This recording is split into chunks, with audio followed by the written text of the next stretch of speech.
Cubanos que se ausenten más de 2 meses del país serán dados de baja de la libreta. El Ministerio de Comercio Interior de Cuba estableció esta semana que los ciudadanos que viajen al extranjero por más de 2 meses serán dados de baja de manera automática del sistema de libreta de abastecimiento.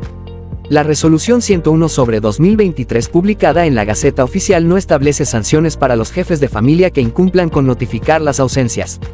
De hacerlo, las oficinas del Registro de Consumidores eliminarán de oficio al ausente una vez cumplido el periodo de 60 días. En 2021 se estableció un periodo de 3 meses fuera del país para ser excluido de la libreta. Este tiempo cambia a raíz de la nueva normativa que redujo ese plazo a 60 días y aplica tanto para salidas temporales como permanentes, ya sea por motivos laborales, académicos, de cooperación o asuntos personales.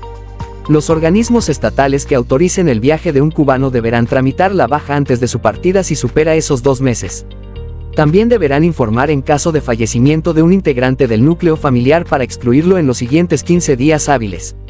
No obstante, en la práctica el gobierno aún enfrenta dificultades para tener un control efectivo de los movimientos migratorios. El propio MinSIN había reconocido anteriormente las limitaciones para ubicar y actualizar los datos de los 4 millones de núcleos familiares y 11 millones de consumidores registrados. Por otro lado, el suministro de los productos normados correspondientes a la libreta de abastecimiento es un gran problema para el régimen. El mes pasado varios cubanos denunciaron en redes que solo han recibido unas pocas libras de azúcar y de arroz correspondientes a los productos de la libreta de abastecimiento a inicios de mes. El activista cubano Adel Th. Bongamboa preguntó a sus seguidores en Facebook por lo que habían recibido y las respuestas evidencian la aguda crisis que vive la isla. Unos recibieron 1 libra de azúcar, otros sal o arroz. Cubanos prefieren quedarse en Nicaragua que retornar a Cuba, hay más oportunidades. La oleada migratoria cubana de los últimos años ha llevado a Nicaragua a miles de ciudadanos de Cuba con la mira puesta en llegar a Estados Unidos o comprar mercancías para revender en la isla. Sin embargo, muchos decidieron echar anclas en el país centroamericano. El éxodo se disparó luego de que el gobierno de Daniel Ortega eximiera de visados a los cubanos en noviembre de 2021, pero en los años anteriores el flujo de migrantes de la isla ya era significativo. Entrevistados por el diario nicaragüense La Prensa, 2 cubanos cuentan su experiencia tras arribar a ese país, con intenciones que al parecer quedaron en el pasado. Identificado como Roger, un joven de 27 años natural de Camagüey, llegó a Nicaragua en 2020 con el propósito de comprar ropa para comercializarla en la ciudad de La Habana. Su segundo viaje a ese país lo hizo junto a su esposa y decidieron quedarse. Nicaragua, aunque se dice que está en dictadura, es muy diferente a mi país. Aquí hay oportunidades y si las sabes aprovechar, te va muy bien. La segunda vez que vine, me traje a mi esposa y decidimos quedarnos, aprovechamos la oportunidad, contó. El cubano se dedicó a la venta de comida rápida con un carrito en el mercado oriental, negocio que dejó y hoy se dedica a brindar servicios como chofer y a la reparación de electrodomésticos. Nicaragua, bajo el gobierno dictatorial de Ortega y su esposa Rosario Murillo, sufre una crisis de derechos humanos y democracia desde 2018, con el encarcelamiento y destierro de opositores, y crímenes de lesa humanidad denunciados por expertos y organizaciones internacionales. Al respecto, Roger dijo al periódico: "No te puedo hablar tanto de la política de Nicaragua, ni la de Cuba, porque es del conocimiento del mundo, pero te puedo decir que prefiero quedarme aquí, antes de volver a vivir en Cuba".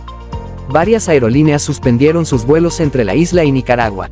Recientemente la revista mexicana Dimensión Turística afirmó que los cubanos viajan a Nicaragua a explorar ese encantador país y obvió que el verdadero objetivo de los crecientes viajes a la nación centroamericana es iniciar la ruta migratoria hacia Estados Unidos, aunque algunos desisten y se asientan en el país, donde viven mejores días que en Cuba, sumida en una profunda crisis económica, política y social.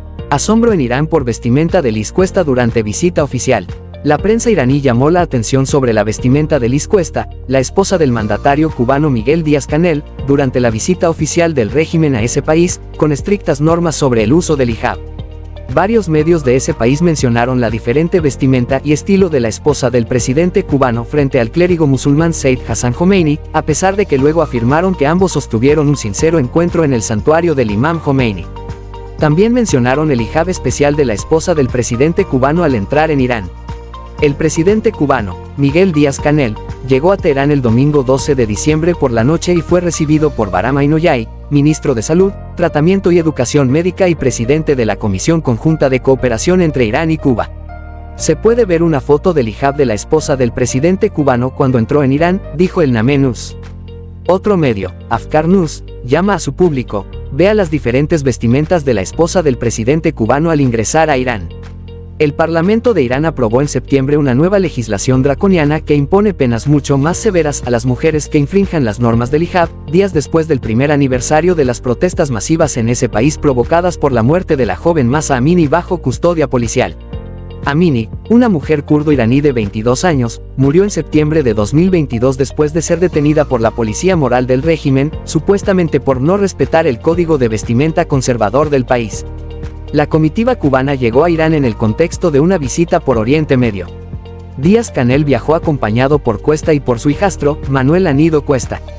A pesar de la crisis que atraviesa la población cubana, la clase gobernante vive entre lujos. Los vestuarios de Cuesta son ejemplo de ello. Este pasado miércoles trascendió que Anido Cuesta también viaja con un maletín valorado en más de $1.300. Exdiplomático de Estados Unidos enfrenta 15 cargos penales por espiar para gobierno de Cuba. El exdiplomático estadounidense Víctor Manuel Rocha enfrenta 15 cargos penales, entre ellos el de espiar para el régimen cubano, según la acusación develada este pasado miércoles por el Tribunal Federal de Miami. Los documentos judiciales presentados en las últimas horas indican que Rocha, de 73 años, afronta un cargo por actuar como agente ilegal de un gobierno extranjero y otro por conspiración de ese mismo delito y defraudar a Estados Unidos, señaló un despacho de la agencia EFE. Las condenas máximas por los 15 cargos sumarían en total 60 años de cárcel, de ser hallado culpable. La audiencia de Rocha, que había sido programada para este pasado miércoles en un tribunal de Miami, la segunda después de su arresto el pasado 1 de diciembre, fue pospuesta por el juez Edwin Torre para el próximo martes 12, fecha en que serán presentadas formalmente todas las acusaciones. El exdiplomático fue detenido en Miami luego de confesar sus actividades a un agente del Buró Federal de Investigaciones FBI que se hizo pasar por otro espía cubano. Según consta en la acusación, entre 2022 y 2023, Rocha y un agente especial del FBI que simuló ser Miguel, un representante de la DGI de Cuba, sostuvieron 3 reuniones. Durante esos encuentros, que fueron grabados y se efectuaron en español, el ex embajador se mostró como un agente cubano, refiriéndose constantemente a Estados Unidos como el enemigo y utilizó el término nosotros para describirse a sí mismo y a Cuba. Rocha también elogió a la figura de Fidel Castro, al que llamaba el comandante, y se refirió a sus contactos en la contrainteligencia cubana como sus compañeros. Banco congela cuentas de cubano residente en Estados Unidos y pide esclarecer estatus legal. Una sucursal del banco Wells Fargo en el oeste de la ciudad de Hialeah congeló de forma inesperada las cuentas a un cubano residente permanente en Estados Unidos y a su esposa, ciudadana de origen estadounidense. Mi esposo fue a depositar su cheque y el banco le dijo que no podía poner ni sacar dinero de la cuenta porque había sido congelada, explicó en declaraciones a Telemundo 51 una de las partes implicadas, quien precisó que son clientes de ese banco desde hace 7 años.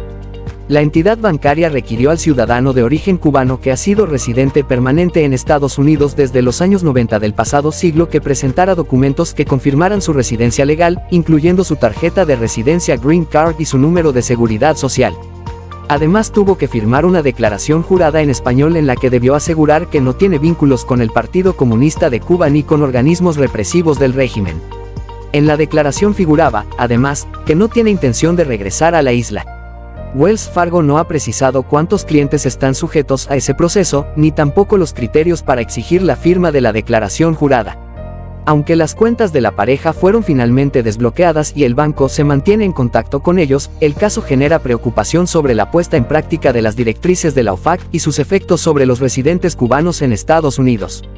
Hasta el cierre de esta nota no hay otros detalles sobre el singular incidente. Copelia de Santi Spíritus reabre con pocos sabores de helado y al triple del precio. Luego de varios meses cerrado, volvió a brindar servicio el Copelia de la ciudad de Santi Spíritus, pero con una pobre oferta de sabores, ausencia de aderezos y la bola de helado al triple del precio que un año atrás. La única heladería espirituana reabrió sus puertas con poca diversidad de sabores de helados, falta de dulces, galletas, gratina, siropes, merengue y otros aderezos utilizados en las combinaciones, y con la bola de helado a un costo de 20 pesos cubanos, anunció una nota del periódico Escambray. El helado que se vende en el Copelia se fabrica en la empresa de productos lácteos Río Sasa, que suministrará 150 tinas diarias del alimento, según acordó con la unidad empresarial de base de gastronomía Complejo Mar y Cielo, a la cual se subordina desde hace pocos días la heladería espirituana.